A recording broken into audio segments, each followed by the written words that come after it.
Hello everybody. आज बात करते हैं चालुक्य वंश के बारे में। यह वंश 3 भागों में बटा हुआ था। प्रत्येक की हम बारी बारी से चर्चा करेंगे। सबसे पहले वातापी या बादामी के चालुक्य। दक्षिणापथ में चालुक्य वंश के राज्यों की स्थापना 6ठी सदी के मध्य भाग में हुई थी। जयसिंह ने वातापी के चालुक्य वंश की स्थापना की, परंतु इस वंश का स्वतंत्र स्थापक पुलकेशिन एक था। इसका कार्यकाल 543 से 566 ईस्वी तक रहा। इसने बीजापुर जिले में वातापी या बादामी को राजधानी बनाकर अपने स्वतंत्र राज्य की स्थापना की। इसने वातापी के समीपवर्ती प्रदेशों को जीतकर अपने राज्य की वृद्धि की। इसने अश्वमेध यज्ञ भी किया था और इस यज्ञ के अनुष्ठान से ही हमें पता लगता है यह अच्छा और एक प्रबल दिग्विजय राजा था। पुलकेशिन प्रथम के बाद उसका पुत्र कीर्तिवर्मा पहला शासक बना। इसका कार्यकाल 566 ईस्वी से 597 ईस्वी तक रहा। अपने पिता के समान यह भी प्रतापी विजेता था। एक उत्तीर्ण लेख के अनुसार इसने उत्तर मौर्यों, कदम्ब, नलों को परास्त किया और मगध, बंग, चोल, पांड्य देशों में विजय यात्राएं की। इसके बाद इसका पुत्र पुलकेशिन द्वितीय राजा बनना चाहिए था, पर उसके चाचा मंगलेश ने बल का प्रयोग करके और खुद राजगद्दी पर बैठ गया। इसका कार्यकाल 597 से 609 ईस्वी तक रहा। इस बीच पुलकेशिन द्वितीय भी शांत नहीं बैठा। इसने भी राज्य प्राप्त करने के लिए बार बार कोशिश की और इसे सफलता मिली और इसने मंगलेश को मारकर खुद गद्दी पर बैठ गया।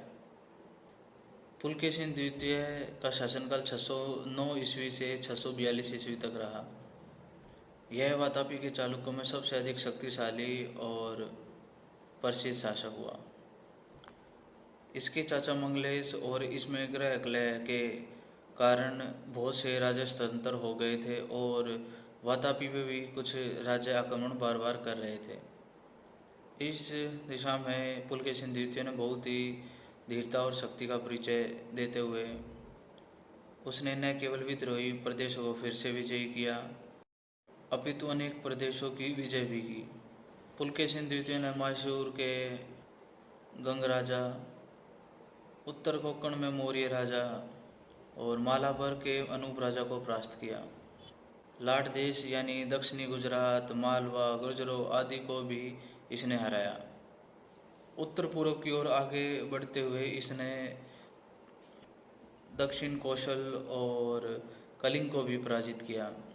दक्षिण दिशा में विजय यात्रा करते हुए वेंगी प्रदेश, कृष्णा और गोदावरी नदियों के आसपास की भूमि के राजाओं को जीता और वहां अपने भाई का शासन स्थापित करवाया। फिर इसने पल्लव वंश को बुरी तरह पराजित किया। कावेरी नदी को पार करके इसने चोर, चेल, पांड्य राजाओं को भी अपने अधीन किया। इन विजयों के कारण पुलकेशिन द्वितीय संपूर्ण दक्षिणी भारत का अधिपति बन गया। इस समय भारत में दो ही प्रधान शक्तियाँ थी, उत्तर भारत में राजा हर्षवर्धन और दक्षिण भारत में पुलकेशिन द्वितीय।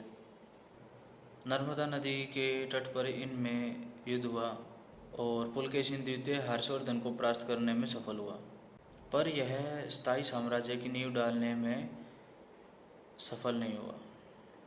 पुलकेशिन द्वितीय ने जो पल्लव वंशी राजाओं को परास्त किया था तो उनका मूल छेद नहीं किया था, परंतु कुछ समय के पश्चात पल्लव राजा नरसिंह वर्मा ने अपनी साम्राज्य की शक्ति का पुनः विस्तार किया और उसे पुनः संगठित करके और इसने वातापी पर आक्रमण कर दिया और पुलकेशिन द्वितीय को मारकर वातापी पे अधिकार कर लिया।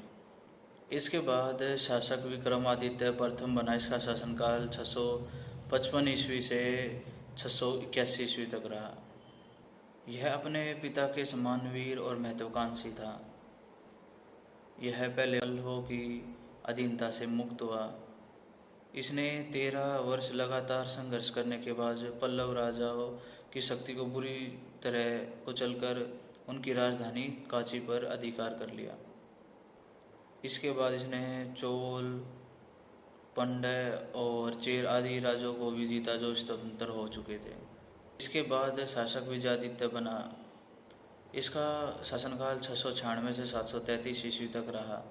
इसके शासनकाल में भी राज्य की शक्ति अक्षुण्ण बनी रही। इसके बाद राजा विक्रमादित्य सेकंड हुआ। इसका शासनकाल 733 से 746 ईस्वी तक रहा। पल्लव राजा फिर स्वतंत्र हो गए थे। इसने उनको दोबारा हराया और कांची पर कब्जा किया। इसके शासनकाल और इसके भाई के शासनकाल में सबसे महत्वपूर्ण घटना ये थी, अरबों के आक्रमण भारत पर होने लगे थे।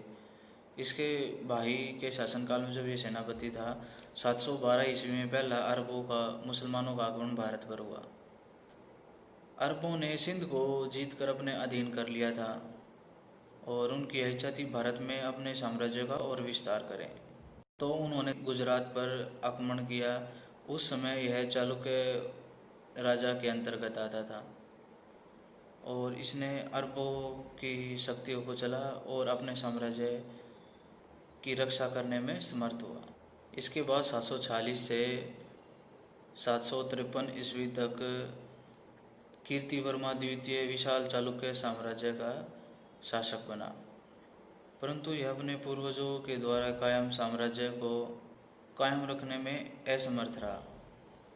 दंती दुर्ग नामक सेनापति ने इसे हराकर एक नए साम्राज्य की नींव डाली, जिसका नाम राष्ट्रकूट था।